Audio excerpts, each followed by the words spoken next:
Hi అండి, అందరికీ నమస్తే. ఈరోజు మన ఛానల్లో చక్కటి జెల్లీలా మెరుస్తూ నోట్లో పెట్టగానే అలా కరిగిపోయి బాంబే కరాచీ హల్వా ఎలా తయారు చేయాలో తెలుసుకుందాం. తక్కువ ఇంగ్రీడియంట్స్తో అన్నీ ఇంట్లో ఉండే వాటితోనే ఈ స్వీట్ చాలా ఈజీగా తయారు చేసుకోవచ్చు. ఇది ఫెస్టివల్స్కి, పార్టీస్కి, స్పెషల్ ట్రీట్కి చాలా బాగుంటుంది. ఈ స్వీట్ పర్ఫెక్ట్గా రావాలి అంటే వీడియోని స్కిప్ చేయకుండా చివరి వరకు చూడండి. నేను చెప్పే టిప్స్ని ఫాలో అయితే పర్ఫెక్ట్గా చేసుకోగలుగుతారు. ఓకే ఫ్రెండ్స్, ప్రాసెస్ స్టార్ట్ చేద్దాం. ముందుగా ఒక బౌల్ తీసుకుని ఇందులో 1 కప్పు కార్న్ఫ్లోర్ వేసుకోవాలి. మనం ఏ కప్తో కార్న్ఫ్లోర్ తీసుకున్నామో అదే కప్తో నీళ్లు వేసుకోవాలి. 1 కప్పు కార్న్ఫ్లోర్ తీసుకుంటే 3 కప్పులు నీళ్లు వేసుకోవాలి. ఈ కొలత కరెక్ట్గా సరిపోతుంది. చూసారు కదా, నేను 1 కప్పు కార్న్ఫ్లోర్కి 3 కప్పులు నీళ్ళు అయితే వేసాను. ఇప్పుడు కార్న్ఫ్లోర్ మొత్తం నీళ్ళల్లో కలిసే విధంగా ఉండలు లేకుండా బాగా కలిపి పక్కన పెట్టుకోవాలి. వేరే ఒక బౌల్ తీసుకుని ఇందులో మనం ఏ కప్తో కార్న్ఫ్లోర్ తీసుకున్నామో అదే కప్తో 2.5 కప్పులు పంచదార వేసుకోవాలి. ఈ కొలత అయితే స్వీట్ కరెక్ట్గా సరిపోతుంది. స్వీట్ కొంచెం ఎక్కువ తినేవాళ్ళైతే ఇంకొక 1/2 కప్పు వేసుకోండి. ఇప్పుడు స్టవ్ ఆన్ చేసుకుని కొంచెం లోతుగా వెడల్పుగా ఉండే ఏదైనా ఒక ప్యాన్ పెట్టి కొలిచి పెట్టుకున్న పంచదార వేసి 1/2 కప్పు నీళ్లు వేసుకుని మంటను మీడియం ఫ్లేమ్లో ఉంచి పంచదార కరిగేంత వరకు ఉడికించాలి. ఇలా కరిగిన తర్వాత ఇప్పుడు పంచదార పాకం క్రిస్టలైజ్ అవ్వకుండా ఉండడం కోసం 1/4 స్పూన్ నిమ్మరసం వేసుకోవాలి. నిమ్మరసం అంతకన్నా ఎక్కువ వేయొద్దు. ఇలా 1/4 స్పూన్ మాత్రమే వేసుకుని బాగా కలిపి 2-3 పొంగులు వచ్చిన తర్వాత షుగర్ అంతా కరుగుతుంది.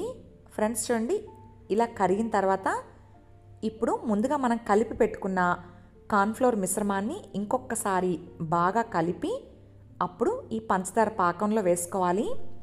లేదంటే ఉండలు కట్టేస్తుంది. చూసారు కదా, ఇలా కార్న్ఫ్లోర్ వాటర్ మొత్తం వేసిన తర్వాత ఇప్పుడు మంటను మీడియం ఫ్లేమ్లో ఉంచి ఇలా గరిటెతో కంటిన్యూస్గా కలుపుతూనే ఉండాలి. గుర్తుపెట్టుకోండి, కలపకుండా వదిలేసినా లేదా మంట హై ఫ్లేమ్లో పెట్టినా అడుగున మాడిపోతుందని గుర్తుపెట్టుకోవాలి. ఫ్రెండ్స్ చూడండి, ఇలా కంటిన్యూస్గా కలపడం వల్ల ఎక్కడ ఉండలు లేకుండా ఈ విధంగా ఉంటుంది. చూసారు కదా, మనం వేసిన కార్న్ఫ్లోర్ కాస్త తిక్కుగా తయారైంది. ఇప్పుడు 1/3 కప్ నెయ్యి తీసుకుని ఒకేసారి వేయకుండా ఇలా నేను వీడియోలో చూపించిన విధంగా కొంచెం కొంచెం వేసుకుంటూ బాగా కలుపుకోవాలి. ఫ్రెండ్స్, మనం వేసిన నెయ్యి మొత్తం ఇందులో కలిసిన తర్వాతే ఇంకొక స్పూన్ నెయ్యి వేసుకోవాలి. ఈ స్వీట్ తయారవడానికి 20 నుంచి 25 నిమిషాల టైం అయితే పడుతుంది. కాస్త ఓపికగా చేసుకోవాలి. కలపకుండా వదిలేస్తే అడుగంటేస్తుంది, గుర్తుపెట్టుకోండి. చూసారు కదా, ఇలా కంటిన్యూస్గా కలుపుతూ కొద్దిగా నెయ్యి వేస్తూ మనం వేసిన నెయ్యి పైకి తేలేంత వరకు ఉడికించుకోవాలి.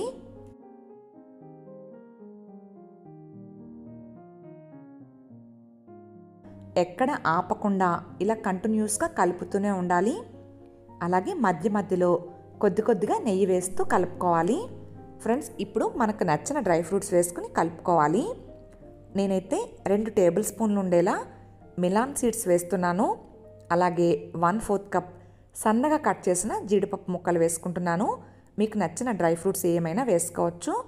అలాగే కొద్దిగా నెయ్యి వేసుకుని ఇవన్నీ కలిసే విధంగా బాగా కలిపి ఫ్లేవర్ కోసం 1/2 స్పూన్ యాలకుల పొడి కూడా వేసుకుని మనం తీసుకున్న నెయ్యిలో ఇంకాస్త నెయ్యి ఏమైనా మిగిలితే అది కూడా వేసి 5 నిమిషాల పాటు ఉడికించాలి.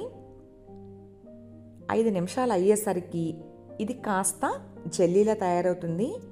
ఈ స్టేజ్లో ఫుడ్ కలర్ యాడ్ చేసుకోవాలి. నేను గ్రీన్ కలర్ వేసుకుంటున్నాను. మీరు మీకు నచ్చిన ఫుడ్ కలర్ వేసుకోవచ్చు. ఎల్లో కానీ ఆరెంజ్ కానీ అలా మీకు నచ్చిన ఏ కలర్ అయినా కొద్దిగా వేసుకోండి. నేనైతే గ్రీన్ వేస్తున్నాను. ఫుడ్ కలర్ వేసుకోవడం వల్ల మనం చేసే హల్వా కలర్ఫుల్గా బయట మార్కెట్లో కొన్న దానిలా ఉంటుంది. ఫుడ్ కలర్స్ వాడని వాళ్ళు వేసుకోకపోయినా పర్వాలేదు, ప్లెయిన్గా కూడా చేసుకోవచ్చు. ఇప్పుడు ఇంకొక 10 నిమిషాల పాటు కంటిన్యూస్గా కలుపుతూ ఉడికించాలి. ఫ్రెండ్స్, 10 నిమిషాలు అయ్యేసరికి మనం ఇందులో వేసిన నెయ్యి అంతా బయటికి రిలీజ్ అయింది చూడండి. ఈ స్టేజ్లో కొద్దిగా హల్వా తీసుకుని ఒక ప్లేట్లో వేసి ఒక 2 నిమిషాలు చల్లారిన తర్వాత చేత్తో చూసినప్పుడు చేతికి అంటుకోకుండా ఉండాలి. ఇలా చేతికి అంటుకుంటూ ఉందంటే ఇంకొంచెం ఉడికించాలి. ఫ్రెండ్స్ చూడండి, ఇలా ఉన్న హల్వా ఈ విధంగా చేతికి అంటుకుంటూ సాగుతూ ఉంటుంది.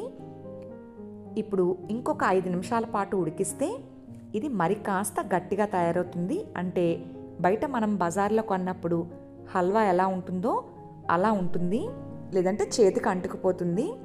ఈ హల్వా బయట కొన్న దానిలా సాగుతూ రావాలి అంటే ఇంకాస్త ఉడికించాలి.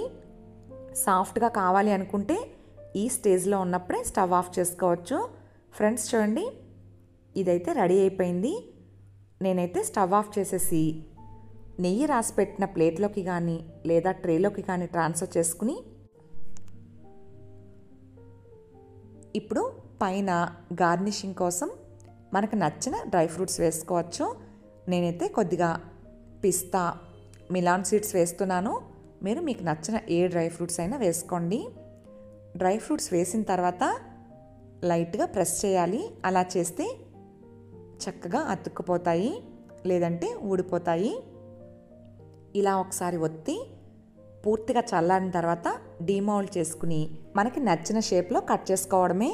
ఫ్రెండ్స్ చూసారు కదా, బయట మార్కెట్లో దొరికే కలర్ఫుల్ జెల్లీ హల్వా ఇంట్లోనే తక్కువ ఇంగ్రీడియంట్స్తో ఏ విధంగా తయారు చేసుకోవచ్చో ఇలా నేను చెప్పిన కొలతల్ని, టిప్స్ని ఫాలో అయ్యి మీరు ఈ రెసిపీని ట్రై చేసి ఎలా వచ్చిందో మీ విలువైన కామెంట్ని నాకు తెలియచేయడం మర్చిపోవద్దు. ఐ హోప్ ఈ వీడియో మీ అందరికీ నచ్చింది అనుకుంటున్నాను. నచ్చితే తప్పకుండా లైక్ చేసి మీ ఫ్రెండ్స్కి షేర్ చేయండి. Thanks for watching. Please like, share, comment and subscribe to my channel.